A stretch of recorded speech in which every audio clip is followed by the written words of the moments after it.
Mahalin ang mga kaaway.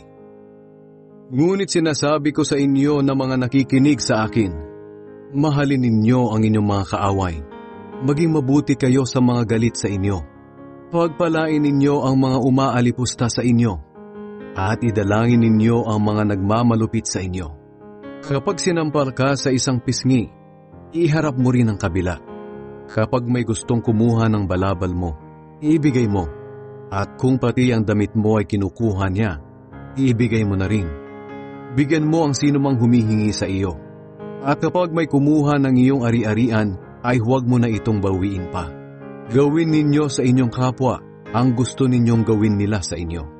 Kung ang mamahalin lang ninyo ay ang mga nagmamahal sa inyo, anong gantimpala ang matatanggap ninyo mula sa Diyos? Ginagawa rin iyan ng masasamang tao. At kung ang gagawan lang ninyo ng mabuti ay ang mga taong mabuti sa inyo, anong gantimpala ang matatanggap ninyo mula sa Diyos? Ginagawa rin iyan ng masasamang tao.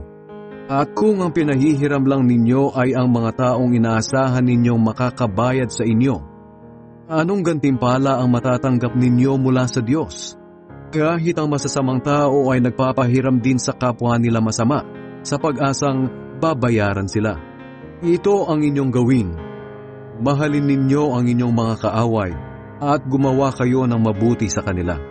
Kung magpapahiram kayo ng hindi umaasa ng anumang kabayaran, at malaking gantimpala ang tatanggapin ninyo, at makikilala kayong mga anak ng kataas-taasang Diyos.